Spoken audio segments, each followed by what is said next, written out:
Bom dia, obrigado por estarem aqui. Bom, hoje nós vamos refletir sobre a história de Zaqueu. Essa é uma história que é encontrada na Bíblia no livro de Lucas, no capítulo 19, e também esse episódio está inserido no livro chamado Primícias do Reino, psicografado pelo Divaldo Franco, pelo espírito Amélia Rodrigues.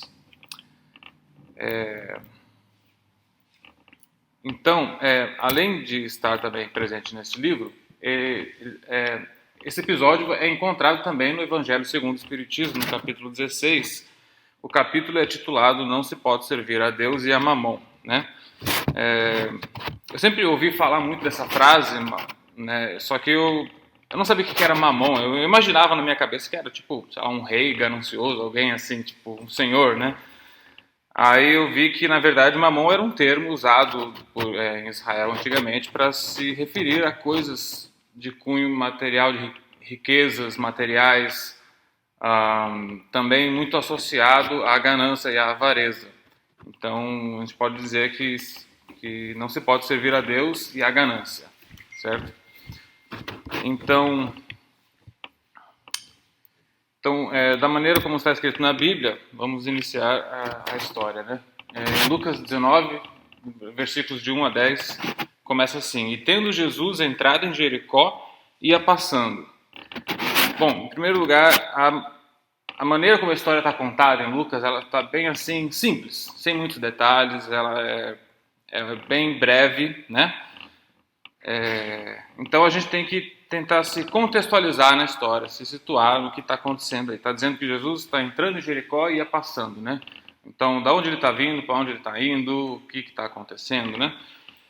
Então, se formos para trás no livro de Lucas, no capítulo 18, no capítulo anterior, acontece uma série de coisas que vai levar até isso aí, né? No capítulo 18 conta que Jesus e os discípulos estão a caminho de Jerusalém. E Jericó simplesmente é caminho, faz parte do caminho, né? Na verdade, bem próximo de Jerusalém, um pouco só ao norte. Eles estão a caminho e vão passar por Jericó. Só que antes deles chegarem lá no capítulo 18 de Lucas, conta que acontece algumas coisas relacionadas com a história que nós vamos ver do Zaqueu.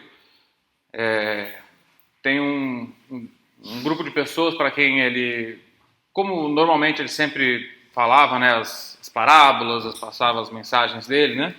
Então tinha um grupo de pessoas e não diz exatamente onde que era, se era uma cidade, um vilarejo ou o que era. Mas enfim, ele conta a seguinte parábola para essas pessoas. Ele fala assim: 2 homens subiram ao templo para orar, um fariseu e um publicano. O fariseu de pé, assim, orava consigo mesmo: Ó Deus, graças te dou que não sou como os demais homens, roubadores, injustos, adúlteros e nem como este publicano. Eu jejuo 2 vezes na semana e dou o dízimo de tudo quanto ganho.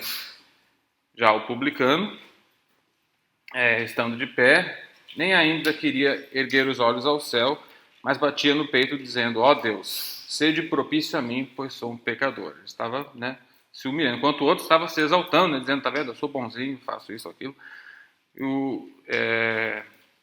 O que era o publicano estava se humilhando, dizendo: não, eu sou pecador, por favor, né, seja propício a mim. Aí Jesus disse assim: digo-vos que este desceu justificado para a sua casa, e não aquele, o primeiro, né? Porque todo o que a si mesmo se exaltar será humilhado, mas o que a si mesmo se humilhar será exaltado. Aí, para aquelas pessoas para quem ele estava contando essa parábola, vieram e trouxeram as crianças para que Jesus as tocasse. Aí fala assim, Jesus disse: deixe vir a mim as crianças, e não as impeçais, porque delas é o reino de Deus. Em verdade vos digo que qualquer que não receber o reino de Deus como criança, de modo algum entrará nele. Essa é uma frase que nós vamos rever mais para frente, vai ter a ver com a história do Zaqueu. Aí, enfim,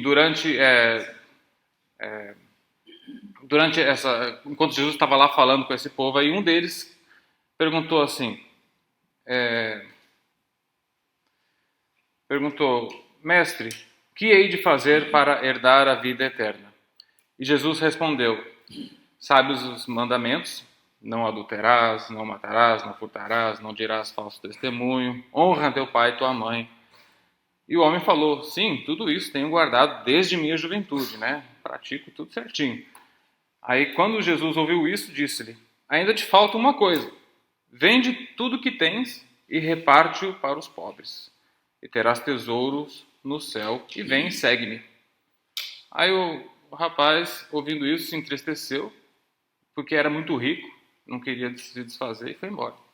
Aí Jesus disse, né, uma frase famosa aqui, quão dificilmente entrarão no reino de Deus os que têm riquezas, pois é mais fácil um camelo passar por um buraco da agulha do que um rico entrar no reino de Deus. Vou parar essa parte por aqui para a gente seguir adiante para entrar na história de Zaqueu.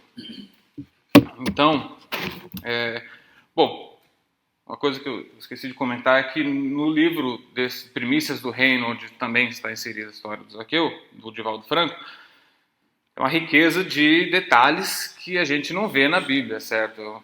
São muitos detalhes, não só sobre Jericó, mas sobre o Zaqueu e todos os acontecimentos. O que me fez, né, pensar, de onde vêm esses detalhes, de onde eles tiraram essas informações, né? Aí eu fiz uma breve pesquisa só para ter uma noção, porque eu já tinha ouvido falar alguma coisa sobre bibliotecas do plano espiritual, né? Então, tem o Divaldo Franco fala que foi levado pelo espírito Manuel Filomeno de Miranda a conhecer tais bibliotecas no plano espiritual, onde descreve que as informações, tem muito mais detalhes, riqueza de informações que são disponíveis nas bibliotecas do plano espiritual do que nós temos aqui, né? Então, a riqueza, ele fala assim, conta, né, que Jericó era uma cidade extremamente próspera, né?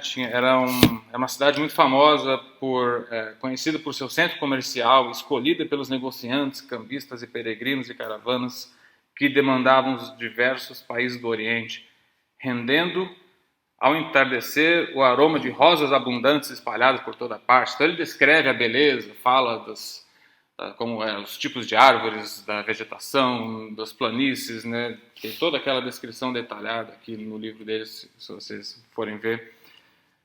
E, enfim, essa é uma ilustração de como se pareceria a cidade naquela época.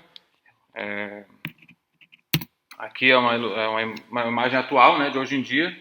Você vê que realmente tem uma paisagem muito bonita, parece até sul da Califórnia um pouco, aquelas montanhas, as palmeiras e tal, né? Aqui é uma outra imagem atual também, de onde era Jericó. Bom, isso aqui é, na verdade, essa frase aqui que eu já falei ali, que nós vamos voltar nela, né?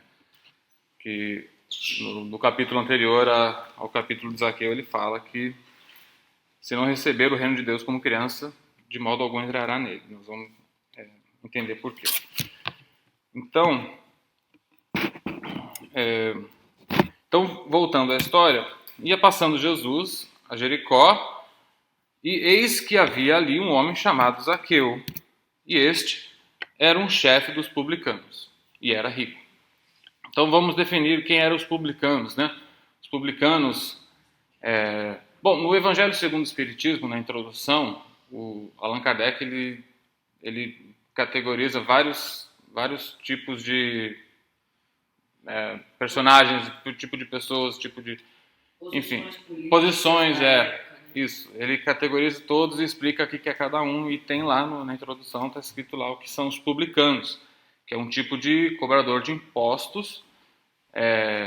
Tinha dois tipos de cobradores de impostos. Tinham aqueles que eram como se fosse os da alfândega, que era como se fosse assim, um cobrador de pedágio, certo? Na época era considerado um cobrador de impostos. E tem os cobradores de impostos que trabalhavam para o Império Romano, porque os judeus eram dominados pelo Império Romano, né? Então, e Zaqueu era um judeu que coletava dinheiro do povo, né? assim como todos os outros publicanos, para dar para César, né, para o Império Romano. Era, de certa forma, não era aquela escravidão que eles tinham igual na época do Egito, mas era já a escravidão monetária, vamos dizer assim, né? Enfim, estavam submetidos aos romanos bom, o Zaqueu, né, assim como muitos encarnados, né, como diz, a carne é fraca, né, então ele se sentia, assim como acontece hoje em dia, todos aqueles que administram a verba pública veem a oportunidade e se sentem tentados a embolsar, né, uma parte para eles. Então Zaqueu não era diferente do que a gente vê hoje em dia, né, e ele desviava muita verba para o próprio benefício dele, né? Então isso fez com que ele fosse um cara assim, odiado na cidade, porque ele roubava do próprio povo para dar para os romanos e para encher o bolso dele. Então ele não tinha amigos, então, ele era um cara totalmente sem amigos, odiado. Porém, ele falando em ele ser sem amigos e tal, ele, sabendo que ele fez todas as coisas erradas, ele se entristecia porque ele não sabia como voltar atrás, né? Ele tinha, conta no livro do Divaldo Franco, que ele almejava ter amigos, almejava ser perdoado, almejava, entendeu? Enfim, melhorar de vida, ser mais honesto e tal. Ele tinha alguma crise de consciência. Teve uma crise de consciência e ele ouvia falar muito de Jesus, né? Aqui fala assim que ele ouvira falar de Jesus, as notícias que lhe chegaram aos ouvidos mais pareciam uma mensagem de amor cantando esperanças. Parecia-lhe irreal que alguém pudesse amar tanto. Aí, imagina, né? Naquela época nem, tipo assim, não tinha fotografia, nem jornal, nada assim para você ter, né, uma coisa mais palpável para você saber de Jesus. Eram as pessoas falando, né? A palavra ia de boca em boca, de ouvido em ouvido e vai. Então, imagina o que ele ouvia falar de Jesus, né? E aí, a informação que ele comia entre pecadores e palestrava entre publicanos o fez chorar interiormente, e as suas lágrimas aumentaram quando seus auxiliares na alfândega disseram com segurança que entre os que seguiam Jesus havia também um publicano, a quem Jesus arrancara da coletoria, né? A gente conhece Mateus, que era um discípulo de Jesus. Essa é uma representação de quando Jesus conheceu Mateus, né? Que era um cobrador de impostos e largou tudo para seguir Jesus, né? Tanto que o capítulo ao qual é titulado lá o capítulo 16 do Evangelho segundo o Espiritismo, não se pode amar, servir a Deus e a Mamon, vem justamente de Mateus 6, 24 a 26.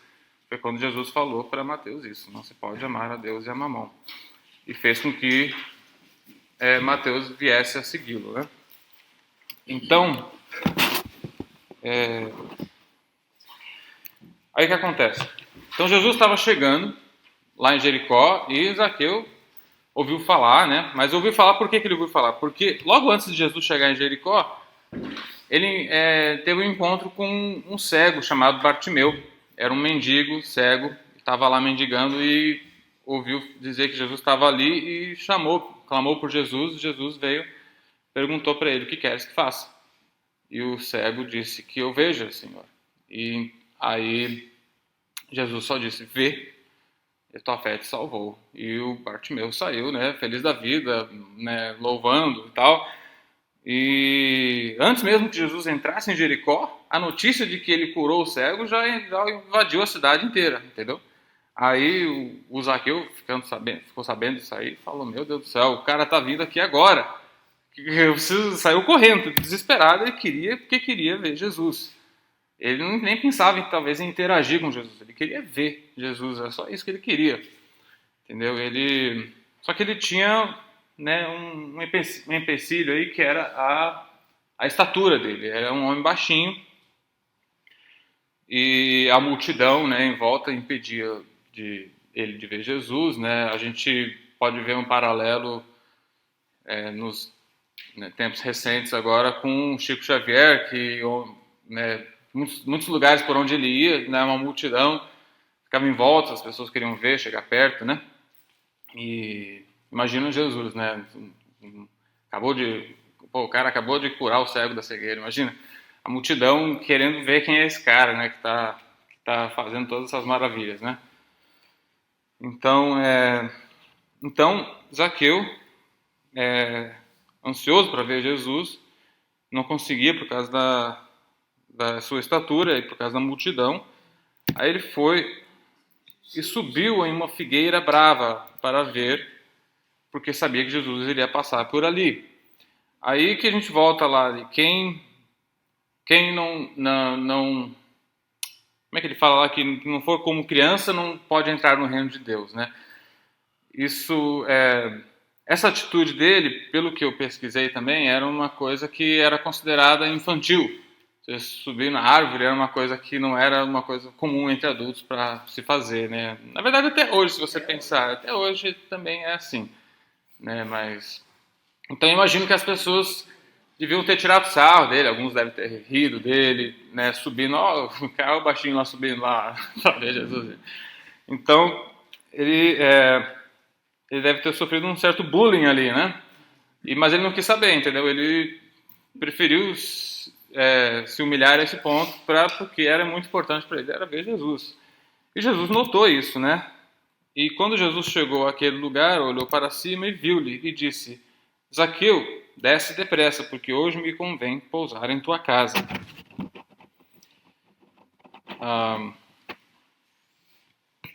Aí, enfim, a história conta que, né, Zaqueu desceu, muito empolgado, né, sem acreditar no que ele tinha ouvido, e as pessoas ao redor estavam murmurando, dizendo, né, julgando, né, fazendo seu julgamento. Pô, Jesus vai se hospedar na casa desse pecador, desse publicano. Publicano já era um termo pejorativo, já era um sinônimo de ladrão, né, de pecador e tal. Então as pessoas, mas, né, Jesus, como sempre, ele fazia o que ele sabia que era certo, independente do que as pessoas falassem para ele. Então, aí, em sua casa, levantando-se, Zaqueu disse ao Senhor: Senhor, eis que dou aos pobres metade dos meus bens. E se de alguma forma eu tenha defraudado alguém, vou restituí-los 4 vezes mais. Aí Jesus diz: Hoje veio a salvação a esta casa, pois também este é filho de Abraão, porque o Filho do Homem veio buscar e salvar o que se havia perdido. Então, o que aconteceu, né? Lembra da história que aconteceu antes de Jesus chegar em Jericó ali, de que o rapaz disse que seguia os 10 mandamentos e fazia tudo bonitinho, e Jesus falou: agora só te falta, né, doar seus bens, repartir entre os pobres, entre as pessoas, e o cara não quis saber, foi embora. Então, por isso que ele falou, né, é tão difícil um rico entrar no reino de Deus, né? É tão difícil se desapegar da riqueza, olhar e falar assim para trás: nossa, eu tenho tanto para ter tudo isso, e agora você quer que eu simplesmente, né, distribua para os outros, assim, sem mais, sem menos? Então, aí nós vamos analisar essa questão de acordo aqui com o Evangelho segundo o Espiritismo, né? Bom, enfim, só para finalizar aqui na história, todo o que a si mesmo se exaltar será humilhado, e a que si mesmo se humilhar será exaltado, né? Então Zaqueu, ao apequenar-se, engrandeceu-se, submeteu-se à humilhação e glorificou-se na humildade. Então, nós vamos ver no capítulo 16 do Evangelho segundo o Espiritismo, como eu já disse, né, se chama Não se pode servir a Deus e a Mamon, e lá o Kardec reuniu várias passagens da Bíblia que são relacionadas com o apego às riquezas, com, né, enfim, o amor pela riqueza material, pela luxúria, e reuniu várias passagens e colocou lá e depois fez a sua dissertação, né? E ele fala coisas muito interessantes aqui. Então, no Evangelho segundo o Espiritismo, capítulo 16. Riqueza pode ser um veneno ou um remédio. Depende da maneira como administramos, como usamos, como encaramos, né? Sem dúvida, a riqueza é uma prova muito traiçoeira, mais perigosa que a pobreza pelo seu fascínio, pelas tentações que cria e pela sedução que exerce. É a suprema excitadora do orgulho, do egoísmo e da luxúria. É o laço mais forte que mantém os humanos presos à terra e os desvia dos pensamentos do céu, né? A riqueza, a luxúria, toda, né, o conforto material que ela providencia e tudo, nos cega, né, das verdades espirituais, nos bloqueia nosso espírito, nosso olho espiritual, vamos dizer assim, bloqueia nossa visão espiritual, a gente fica deslumbrado, né, pelas coisas que se pode criar, adquirir com as riquezas materiais. Então a gente fica preso, apegado, né, a essa realidade que vivemos. Porém, ainda que a riqueza dificulte o caminho, não se segue que a torne impossível ou que não possa tornar-se um meio de salvação nas mãos de quem sabe utilizá-la, assim como certos venenos podem restaurar a saúde se usados com propósito e cuidado. Então ele diz aqui que riquezas são fonte tanto de males, se despertam paixões más, se provocam tantos crimes. A culpa não é da riqueza em si, mas dos homens que a abusam, como fazem com todos os dons dados por Deus. Aí ele continua. Então, quando Jesus disse ao jovem, né, que lhe havia perguntado sobre os meios de herdar a vida eterna, livre-se de tudo que tem e me siga, ele quis mostrar que o apego às riquezas terrenas é um obstáculo à salvação. Né? Do ponto de vista do mundo, ele poderia, sem dúvida, ter sido um homem bom, seguido lá os 10 mandamentos, respeitando o mundo, não matou, não roubou. No entanto, ele não praticava a verdadeira caridade. Né? Sua virtude não chegava ao alto sacrifício.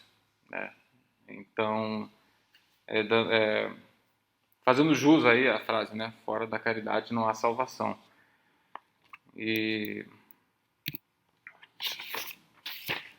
enfim, aí ele fala da desigualdade das riquezas. Aí ele fala assim, pô, é justo isso, né? Onde está a justiça de uns nascerem ricos, outros nascerem pobres, uns nascerem com certas vantagens que outros não têm? Aí ele levanta a questão de que se as riquezas do mundo fosse possível distribuí-las, né, entre todas as pessoas do mundo, se a divisão fosse possível e duradoura, com cada pessoa tendo apenas o suficiente para viver, seria o fim de todos os grandes empreendimentos que contribuem para o progresso e bem-estar da humanidade, que se fornecesse a cada um o que é necessário, não haveria mais o estímulo que impele os humanos a grandes descobertas e empreendimentos valiosos. Se a gente pensar, é bem isso, né? Onde não há problema, não há solução e não há progresso. Porque é simplesmente isso. As pessoas se movem porque elas buscam um certo progresso. Todo mundo quer buscar um conforto, quer buscar enfim, se sentir bem, se sentir feliz. E se não há obstáculos para se sentir, né, nessa busca da felicidade, nessa busca, né, da tranquilidade, se não há obstáculos, a gente não vai desenvolver. O ser humano se sente desafiado a ir atrás de progresso, de luta. Exato. Não, se acomoda, né? Se acomoda aí a sociedade humana não vai progredir, tecnologicamente não vai progredir, também moralmente, né? Ou seja, né, os espíritos em evolução que precisam passar por certas... Se o mundo fosse assim, tão democraticamente perfeito, assim, as pessoas, os espíritos que precisam passar por certos desafios não iam estar encarnando aqui, iam estar encarnando em outro lugar onde teriam esses problemas, né? Então não faz sentido a gente falar assim. Então fala aqui que ao dar ao ser humano o livre-arbítrio, Deus quis que ele chegasse ao ponto em que, por sua própria experiência, pudesse distinguir entre bem e mal, e que a prática do bem fosse resultado do seu próprio esforço e vontade. A riqueza é um meio de testá-los moralmente, mas como é simultaneamente um meio poderoso de induzir ao progresso. Deus não deseja que permaneça improdutivo por muito tempo, e, portanto, o move incessantemente. Então, podemos reencarnar ricos numa encarnação, pobres na outra. Isso vai variar muito, né, de acordo com a nossa necessidade. Enfim, então,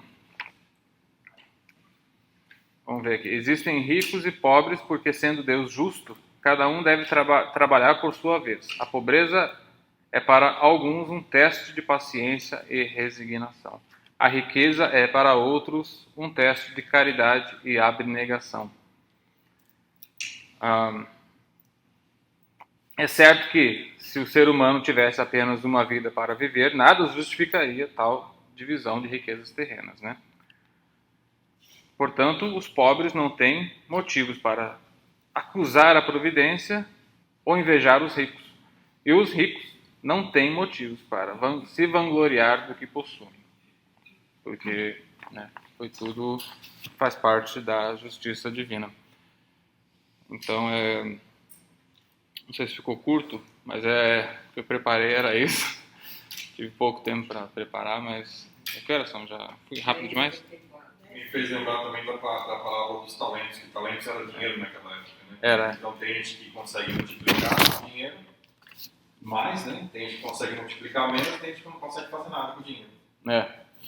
Então, da distribuição das rendas, né, que estava falando. Exatamente, tem gente que não... um deles lá, né, na parábola dos talentos, preferiu enterrar o dinheiro, deixar guardadinho, por medo de perder, e não multiplicou, né? Ou seja, ele não exerceu esse progresso, né, que a gente tem que... Não fez nada para si nem para ninguém. Nem para ninguém, né? Não... exatamente isso. Talvez não devesse falar sobre esse assunto aqui, mas eu fico assim pensando em que momento. E eu não sou daqui, né? Eu sou do Brasil. Então, assim, eu fico observando, não é a primeira vez que eu venho aqui. Já são várias vezes que eu venho aqui. E, assim, as regiões na Europa e nos Estados Unidos, né, que, assim, grande parte de muitos ricos, muito ricos, entendeu? É a própria economia. E países, quando sai, principalmente os países da América do Sul, né, da América Latina no geral, tantos pobres. Aí eu fico pensando assim, e eu sou espírita há muito tempo, mas mesmo assim eu não me questiono. Por que tantos reencarnam, né, dessa maneira, com tanta desigualdade, e o próprio homem, através, por exemplo, da política, da economia, né, não desenvolve nessa parte, né, de pensar da riqueza e da pobreza. Que é assim, uma coisa assim, absurda. Nós saímos, no caso eu saí do Brasil para cá, e assim, me choca de ver tanta desigualdade, tanto contraste. Contraste todos é grande. Os momentos, né, inclusive regiões, somente no Brasil, onde tem assim bairros, cidades, onde assim uma grande parte, né, muito ricos, e à volta deles tantas favelas. Então tem um momento que eu pergunto a Deus, e eu também pergunto à espiritualidade, por que essa angústia minha? Porque eu chego a me sentir angustiada de ver tanta desigualdade. É uma coisa assim, chocante. Né? E tudo, eu estava dizendo para a minha filha que até mesmo, por exemplo, chega no país da gente e não tem flores, a quantidade de flores que tem aqui, né, de alimentos que desenvolvem aqui, detalhes, até mesmo da parte dos matos, a gente vê desabrochar flores, né, cada tipo de flor diferente, belas. Né, até isso a gente vê no nosso país. Né, a região das secas são terríveis. Desculpa eu ter que me colocar dessa maneira, pode, tá certo. Mas assim, tem momentos que eu pergunto a Deus, que eu peço a Deus que me dê, porque me angustia de ver essa desigualdade, porque dói. Eu acho que quando a gente olha assim uma perspectiva de uma encarnação só, uma vida só, é frustrante. A gente vê tanta gente em sofrimento, tanta gente em pobreza absoluta. Mas, como Augusto falou, quando a gente pensa numa perspectiva de várias encarnações e que a gente vem para ter aprendizados diferentes como espírito, a gente está alternando nas várias encarnações nesses níveis sociais, né? De muita pobreza, de muita riqueza, de muita liberdade, de muita opressão. Eu acho que essa alternância durante as encarnações faz a gente exercitar, como ele disse, virtudes diferentes. Né? A pobreza leva a pessoa também para um lugar que você tem que fazer o exercício muitas vezes da compaixão, daquela coisa da paciência, da resiliência. Quando a gente está por fora e vê, dói na gente, mas nem por isso a gente não deixa de estar trabalhando na gente a compaixão e essa coisa de poder olhar pelo outro de uma forma. Eu acho que essa disparidade é porque o nosso crescimento. A empatia. O crescimento, né? E nós como reencarnacionistas, a gente sabe que é exatamente o que a Rita falou. Mas tem momentos. Mas é perfeitamente reconhecido. Isso não nos impede de lutar por um mundo melhor, de trabalhar em prol de melhorar o mundo, e não só em dar esmola, mas transformar o meio e o mundo dentro daquilo que a gente acho que não é porque a gente sabe, não é porque a gente tem conhecimento da vida futura que não vamos deixar de nos sensibilizar com a situação. Exato. É perfeitamente compreensível. Eu acho que é muito válido o sentimento que ela relatou ali, que ela sente. Eu acho que é o que, na verdade, como é que fala? Incentiva o progresso, né? É o que incentiva a gente a buscar melhorar. Você vê, se sensibiliza, né? E pensa, né? O que eu posso fazer? Você sabe que você não pode fazer uma mágica que vai mudar tudo de uma vez, mas você pode fazer a sua parte. E hoje a gente Então, dentro da sua própria profissão, você pode desenvolver, conquistar, melhorar qualquer profissão. Você pode, dentro da sua profissão, no relacionamento com os outros, você faz pelos outros, qualquer profissão, ajudar. Você pode usar dela para fazer um tipo de caridade, né? Se você é um médico, você pode atender uma comunidade pobre de graça certos dias da semana. Se você é um advogado, você pode, sei lá, atender caridade, mas que como ser humano, como espírito, né? Não deixa de ser obrigação nossa fazer pelo outro. Exatamente. Por exemplo, no nosso país, eu observo, desculpe, né? Não, por favor. Faz parte da reflexão. No nosso país existe uma quantidade de asilos, eu acho, talvez menor do que aqui. Acho que sim. Porque aqui eu acho que no caso dos ricos, países mais ricos, né, quando chega a época da velhice, né, que tranquilamente pega seus pais e coloca em asilos. Né, e não sei se isso é caridade, mas no nosso país eu sinto que assim, há uma proximidade muito maior, mais carinho, mais aquela coisa, né, da humanidade, do humano. Isso é cultural também. É cultural, mas dentro desse cultural tem isso aí. Né? Eu sei que é cultural. Sim. Mas é de cada família, né? Eu acho que é da família. Não, de cada povo, né? De cada cada povo, eu sei que é cultural. Aqui é cultura realmente, mas é uma cultura dolorosa, eu acho. Sim. Mas por exemplo, não, Não não é enxerga uma assim. coisa. A senhora querendo ser quando retire, no futuro, pode morar aqui comigo. Tá vendo? A cultura daqui, eles são muito mais isolados, né? A família não tá todo mundo junto, reunido num lugar só. Tá? Debate não vai dar, Não, é bom falar que você tem uma visão muito limitada, porque você vem como turista e você vê pequenas coisas. Como você não vive aqui, você também não vê os problemas que aqui existem. Existem muitos. O fato de ser um país rico não quer dizer que não tenha miséria, não só Desigualdade. material, mas moral e de vários. Você está entendendo? Um contraste grande. Ficam em bolsões. E agora, com essa crise mundial, a coisa só está piorando, infelizmente. Então, nós vivemos um momento no mundo único. Eu acho que, né, a gente vê hoje, a internet nos mostra a todos os momentos. A Europa está debaixo de muita miséria, muitos problemas. E mesmo dentro dos Estados Unidos tem um contraste muito grande de um estado para outro, porque eu morava no Massachusetts e raramente em Boston eu via homeless, barraca, então nunca vi. Aí cheguei na Califórnia, aquele impacto assim, foi um... O clima também é diferente, né? Aquela coisa. O clima contribui para... para... fatores, né, inclusive econômicos, né, que a vida aqui é caríssima, as pessoas não têm como pagar. Não, Então é muita coisa. Outra coisa, eu não tenho essa visão assim tão limitada. Sabe por quê? Não, eu digo, não estou diminuindo, é só porque você vem aqui de vez em quando, entendeu? Viver aqui é que você vai enxergando.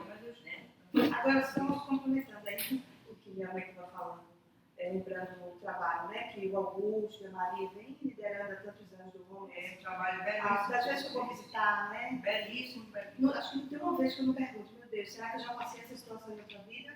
Será que na próxima vida eu vou estar numa situação parecida ou aqui? Será que nessa própria? Então, essa coisa da desigualdade, quando a gente vê sobre a perspectiva da reencarnação, como você falou, você coloca uma situação igual a todo mundo. Em que você não está hoje, mas você pode em outra vida. Então, independente de que situação que a gente está, é tentar fazer mínimo. Estamos trocando os papéis, cada encarnação estamos trocando os papéis. Esses dias isso, mesmo com tudo isso que vocês estão colocando, ainda há uma desigualdade, mesmo na Europa, eu já conheço, né? Mesmo na Europa, entendeu? Toda a parte da Europa, mesmo com tudo que vocês estão colocando, é uma desigualdade muito, muito grande. Tudo isso. São virtudes diferentes. Os países são como as famílias, cada um com os seus desafios, né? dentro do próprio lar. São os países, as famílias.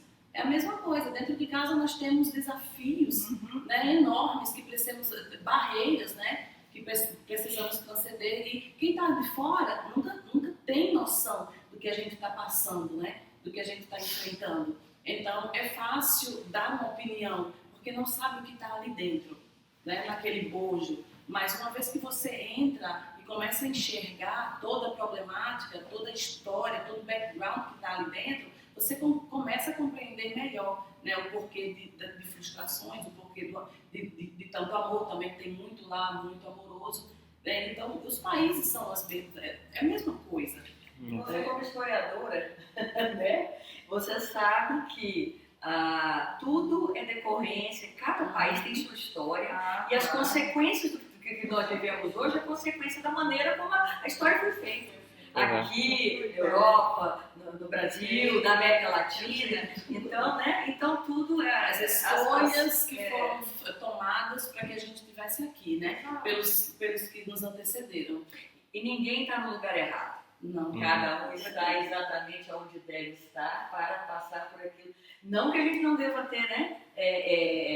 Como se diz? O nosso coração empatia, né? E dizer assim, a pessoa está passando que ela deve ter feito alguma coisa. Não é por aí. Mas é assim, o karma dela. As coisas estão como estão. E nem sempre a miséria, né, é sinônimo de infelicidade, porque eu conheço muito miserável, muito mais feliz que ele. Ou expiação, né? Não quer dizer, tá passando problema, expiação. Não quer dizer. Precisamos conhecer, né? Todos temos backgrounds, todos nós somos um universo. Né? Então precisamos conhecer, e eu acho que opinar fica difícil. Né? Apenas conviver, né, participar ali, saber, porque eu conheço miseráveis muito mais maduros que eu, muito mais felizes que eu. Materialmente, né? Miseráveis materialmente. Né? Exatamente, Vanessa. materialmente, né? O que a gente está falando aqui. Esses dias eu assisti um documentário da Inês da Silveira, né, que é psiquiatra brasileira, e ela falava o seguinte: Quem é? Inês Não, da Silveira, psiquiatra brasileira que criou um método de tratamento isso, através da arte. isso, usando a arte, né, e os animais como meio de terapia. Eu lembro que ela falou uma coisa que ficou muito marcada na minha cabeça. Ela disse que existe 10.000 maneiras de nós fazer o mundo ficar melhor. 10.000 maneiras. Então eu acho que, tipo assim, se você abrir só o seu olho um pouquinho, vai estar na sua cara alguma coisa para você fazer que vai melhorar aquele ambiente onde você vive, seja na sua casa, seja na sua vizinhança, seja no seu bairro, na sua cidade, seja onde for. São 10.000 maneiras, gente. São 10.000. Então, não tem como a gente... Não tem como a gente fugir. Só foge quem quer. E cada maneira dessa faz a gente se sentir tão bem. E cada maneira dessa, cada vez que você reconhece uma maneira dessa, você sente assim: gente, por que eu não abri meu olho antes? Eu não preciso fazer o perfeito, eu não preciso fazer o grandioso. Eu ouvi alguém dizer uma vez que até em cemitério nascem flores, né? Então, você até num lugar marcado pela morte tem nascimento, tem vida, né? A gente não pode esquecer que a gente escuta falar que muitos de nós, ou talvez a maioria de nós, imploramos para reencarnar. A gente implora para reencarnar. Não, mas vai ser difícil, você vai encarnar na favela. Não tem problema, eu quero ir, me deixa aí, eu vou fazer diferente dessa vez. Aí a gente implora para ir nas piores condições, a gente pede. E depois a gente chega aqui e esquece tudo de novo. Então, Porque isso tá se repete, assim, se né? repete, se repete. Tá assim, ao nosso redor, quero chegar.